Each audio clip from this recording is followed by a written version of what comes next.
Bonjour à tous, salut YouTube, j'espère que vous allez bien, ça me fait très plaisir de vous retrouver sur la chaîne, votre chaîne de News Gaming, pour cet épisode 33 des News Gaming. Avant toute chose, j'aimerais, comme souvent, remercier toutes les personnes qui ont rejoint l'aventure, la chaîne. Ça me fait super plaisir, vraiment. Tous vos abonnements, tous vos likes, tous vos partages, tous vos commentaires, aident la chaîne, tout simplement, le référencement auprès de YouTube. Et sincèrement, vraiment merci. Allez, on perd pas plus de temps que ça. On commence tout de suite l'épisode 33 des News Gaming. C'est parti.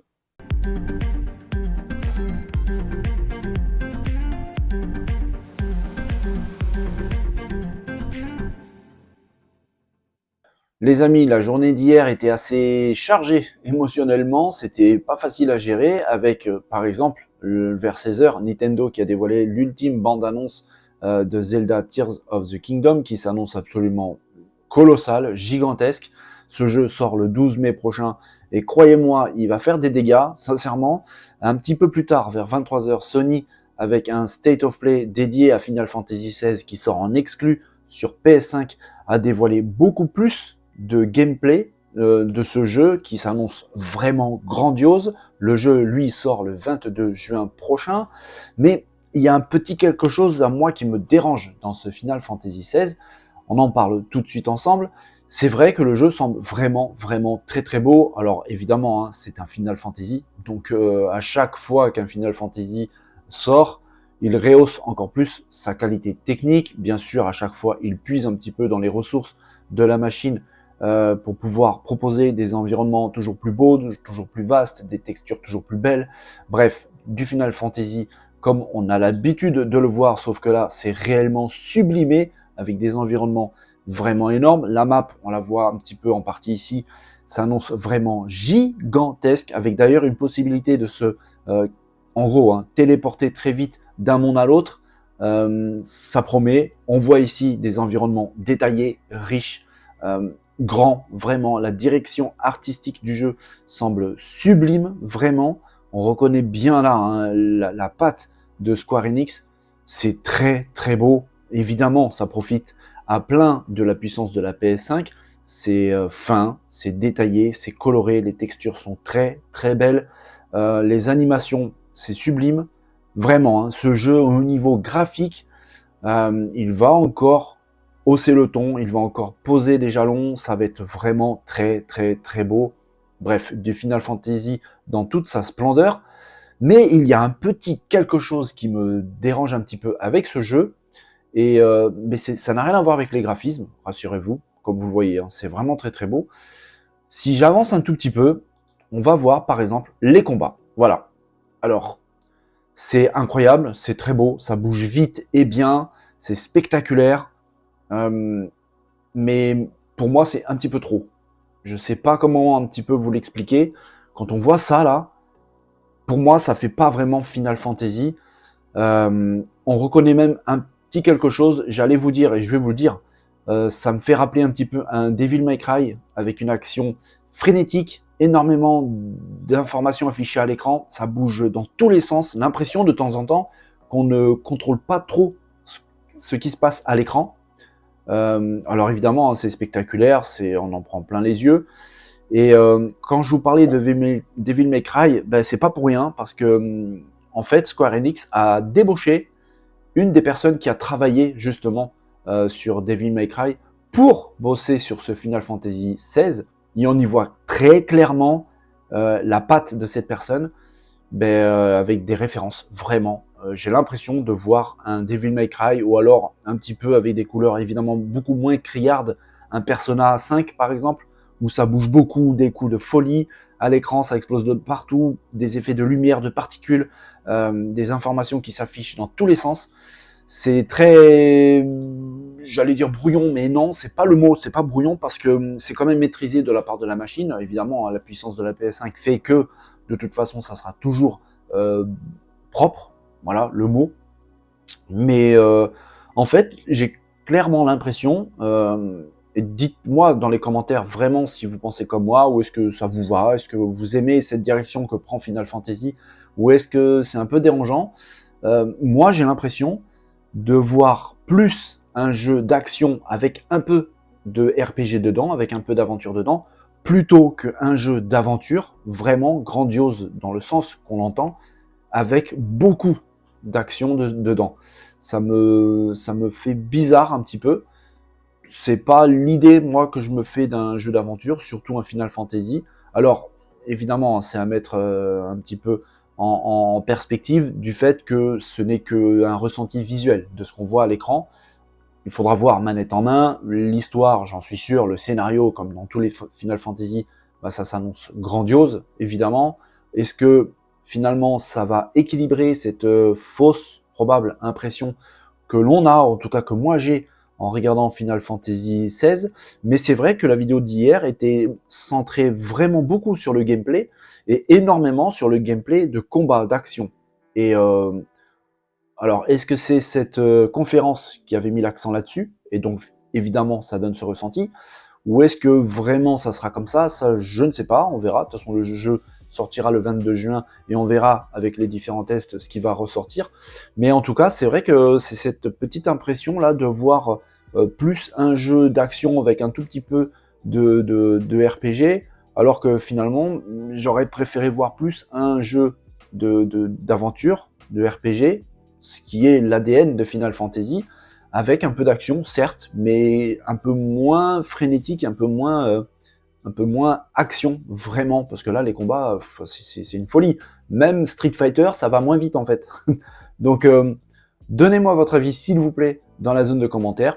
Est-ce que vous avez vu cette conférence, vous aussi? Qu'est-ce qui vous dérange dans le jeu? Est-ce qu'il n'y a rien, peut-être même, qui vous dérange? Peut-être que vous l'attendez de pied ferme.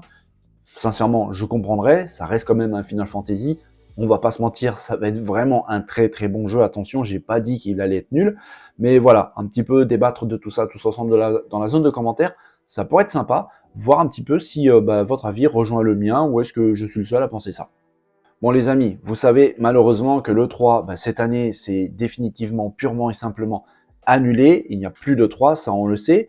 Vous savez aussi qu'il y a la Summer Game Fest qui va prendre un petit peu le relais, même si de toute façon, s'il y avait eu l'E3, la Summer Game Fest aurait eu lieu quand même.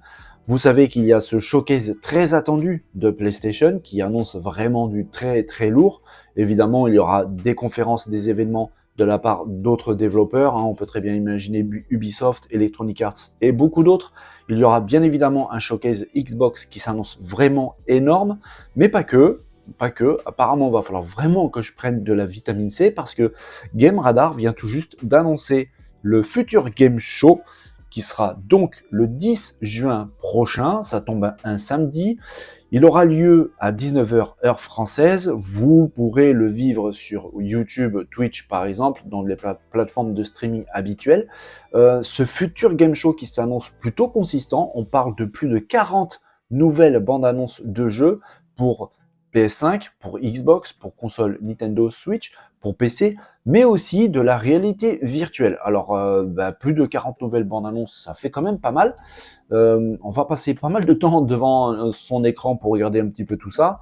On ne sait pas trop ce qui va être présenté. Et évidemment, il y aura beaucoup de surprises. Et évidemment, je pense qu'il y aura des nouvelles bandes annonces de jeux qui ont déjà été plus ou moins annoncées. Cet été qui arrive, ça annonce absolument incroyable. En plus de ça, ils ont décidé de mettre ce futur game show le jour juste avant le showcase de Xbox. Donc oui, je pense que je vais faire un appel aux dons pour pouvoir me fournir, me faire envoyer de la vitamine C, parce que sinon je vais juste péter un boulon. Ça va être compliqué, vraiment dur, mais à la limite, tant mieux, parce que c'est justement ce qu'on aime. Surtout qu'en plus, le mois de septembre, juste après, il y a ce gros événement Nintendo Live Direct, avec en plus de ça des concerts, des séances photos, tout ça en public avec des tournois de gaming. Je pense qu'il y aura beaucoup d'annonces là-dessus. Et après, la fin d'année arrive très vite. Ça va pas s'arrêter comme ça. Ça va même s'amplifier avec des nouvelles machines qui vont commencer à pointer un petit peu le bout de leur nez. On pense à l'évolution de la PS5 actuelle, très probablement aussi l'annonce de la PS5 Pro, la nouvelle Nintendo Switch. Bref, ça va être une folie entre le mois de mai, juin, ça c'est sûr, et jusqu'à la fin de l'année. On va pas avoir beaucoup de temps pour se reposer, mais à la limite, tant mieux, comme ça on va vivre tout ça ensemble sur la chaîne, et ça franchement, ça me fait plaisir. Alors cette news va intéresser particulièrement les fans de sport mécanique et plus particulièrement les courses de moto. En effet, depuis 2020, on n'avait pas vraiment de nouvelles d'un éventuel nouvel épisode de la série, de la franchise Ride. Le dernier épisode c'était Ride 4 et c'était en 2020. Ça commence à faire un petit peu. Eh bien c'est terminé, plus besoin d'attendre ou alors très peu. L'éditeur Milestone vient tout juste de dévoiler une vidéo vraiment intéressante sur le jeu qui s'annonce vraiment impressionnant et aussi des informations plutôt intéressantes au sujet de son nouveau bébé Ride 5. La vidéo, c'est celle-ci, je vous la montre. Vraiment, ça s'annonce vraiment pas mal. Le jeu a l'air d'avoir eu une très grosse progression. Milestone a déclaré: pour la première fois dans la série, les fans pourront profiter d'un mode carrière accompagné d'un narrateur qui présentera les événements et guidera les joueurs à travers leurs aventures. Un classement sera présent et leur permettra de suivre leur progression via les 4 principaux chemins de carrière qui comprendront divers événements à compléter avant de pouvoir débloquer le suivant. De plus, afin de pimenter la compétition, le mode carrière de Ride 5 proposera 10 rivaux, chacun avec sa propre personnalité, histoire et apparence. Les joueurs devront les battre pour pouvoir atteindre le haut du classement. Des défis secondaires compléteront le tout avec plus de 200 événements jouables. Rien que ça promet, sincèrement ça promet, ça augure du tout bon pour un jeu qui s'annonce en plus techniquement plutôt pas mal. À noter que le jeu sortira sur console Xbox X et S, sur PS5, sur PC. Il inclura un mode en plus crossplay, donc les joueurs console pourront venir défier leurs homologues au niveau du PC, les uns contre les autres, ça paraît pas mal. On verra un petit peu la prise en main. Le jeu donc sort normalement bientôt, on parle du mois d'août et plus précisément le 24 août prochain. J'espère qu'il n'y aura pas de report parce qu'en ce moment c'est un petit peu la mode, je vous le cache pas. Bref, on verra tout ça bientôt. En tout cas pour les fans de vitesse, il n'y a plus beaucoup de temps à attendre. Le 24 août prochain, Ride 5 sortira sur votre format préféré, PC, PS5, Xbox X ou S, il y en aura pour tout le monde. Voilà les amis, c'est terminé pour la vidéo du jour. Épisode 33 touche à sa fin. 33 déjà, ça passe plutôt vite. Alors épisode un peu plus calme, des news un peu plus smooth, un peu plus soft. Sincèrement, ça fait pas de mal, un petit peu de calme.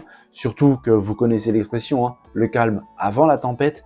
Croyez-moi les amis, les prochains jours, les prochaines semaines, ça va envoyer du lourd, ça va taper très dur. Il va falloir avoir le cœur bien accroché. Bref, en attendant, j'espère que cette vidéo vous a plu. Si c'est le cas, les pouces, les cœurs, les abonnements, les partages, bref, vous connaissez la musique et je trouve que vous vous en sortez vraiment bien. Merci à tout le monde. En attendant, je vous souhaite à tous une très belle journée. Portez-vous bien, faites attention à vous. N'oubliez pas de vous amuser. Moi, je me repose un peu, mais très vite, je retourne au boulot parce que l'actu n'attend pas.